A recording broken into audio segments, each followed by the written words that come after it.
Assalamualaikum warahmatullahi wabarakatuh. Selamat pagi semuanya siswa-siswi kelas 79 SMP 17 Depok. Hari ini kita memasuki materi baru ya, judulnya interaksi makhluk hidup dengan lingkungannya. Oke, jadi di sini ada 3 kata kunci.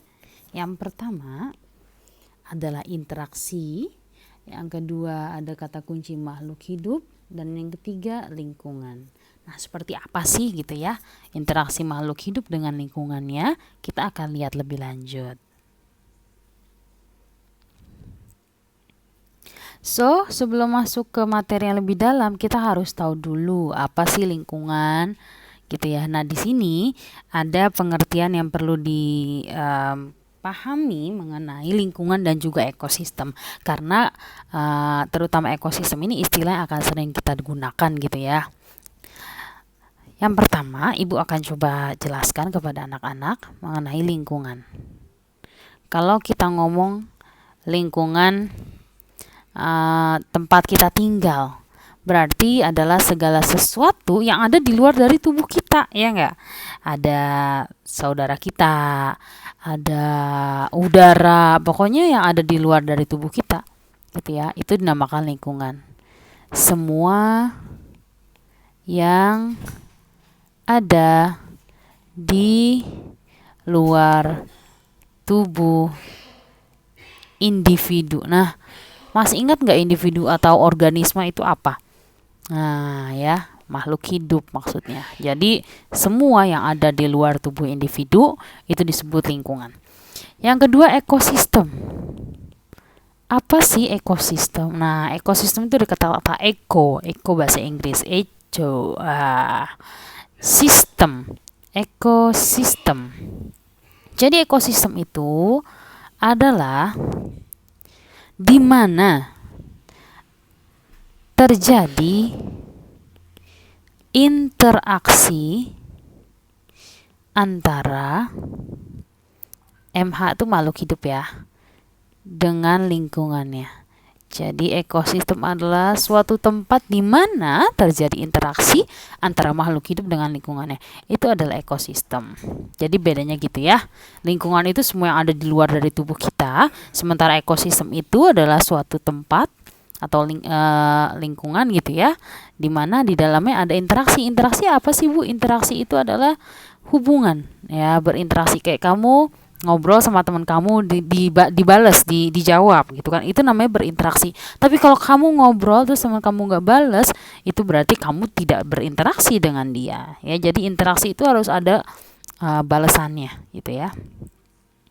Lanjut,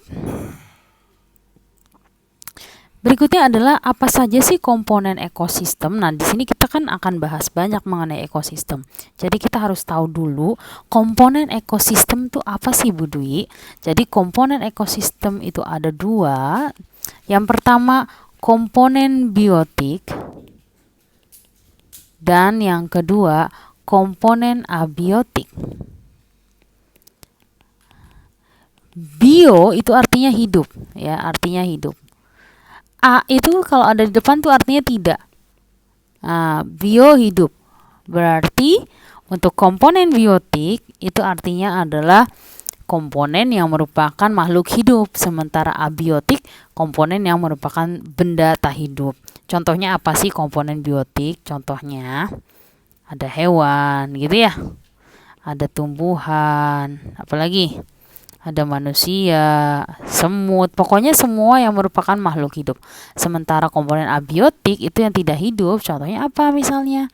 Ada udara, ada cahaya, ada suhu ya, ada air, itu kan semua benda mati atau benda tidak hidup, makanya disebut komponen abiotik. Oke, di sini sekarang ada gambar. Kita akan sama-sama cari mana komponen biotik dan abiotiknya ya. Komponen biotik Ibu akan tandai dengan lingkaran warna kuning. Kita cari dulu komponen biotik. Kalau tadi pengertian komponen biotik itu adalah yang merupakan benda hidup, berarti yang namanya komponen biotik kita akan cari di sini, kita akan lingkari bersama. Yang merupakan benda hidup adalah, oh ini ada capung Bu Dwi, oke capung. Oh ini ada rusa Bu Dwi, oke. Terus ada pohon, Ada ikan loh di air gitu ya. Ada kodok, ada pohon. Itu adalah bagian yang merupakan komponen biotik. Pengurai, oh iya ada pengurai. Pengurai juga merupakan komponen abiotik. Ini kayu yang ini komponen biotik atau abiotik? Dia udah lepas loh dari pohonnya. Dia masih hidup gak sih? Udah nggak hidup ya, berarti dia bukan merupakan komponen biotik. Oke, komponen biotik tandanya lingkaran warna kuning. Komponen abiotik atau benda mati ibu tandai dengan lingkaran warna merah. Di sini pasti ada udara dong, iya kan? Ini ada cahaya matahari, ada air, itu benda mati. Kayu benda mati, mati karena dia sudah lepas dari pohonnya. Ini benda mati. Terus di sini pasti ada suhunya dong. Nah, ada suhu dong yang dirasakan. Ada kelembapan. Nah, ini Ibu ditambahkan di sini. Komponen abiotik. Ada suhu, ada kelembapan ya. Kelembapan tuh ya tingkat basahnya lingkungan gitu ya. Kayak kamar mandi itu kan lembab basah gitu. Beda sama lapangan itu kering. Ada lagi tingkat keasaman. Nah, ini tambahan informasi. Tingkat keasaman itu atau istilahnya keasaman, istilahnya pH. P kecil H besar. Oke, seperti itu ya. Nah, yang komponen biotik udah tahu. Makhluk hidup. Komponen abiotiknya di sini juga pasti ada suhu dong. Suhunya berapa kita nggak tahu. Di sini juga ada tingkat kelembapan udaranya dong. Kelembapan udara. Bagi yang tinggal di tanah pasti mungkin ada pH atau derajat keasaman tanah. Nah, ini juga benda mati atau abiotik. Seperti itu. Kalau tanah benda hidup benda mati. Benda mati berarti di sini ada tanah.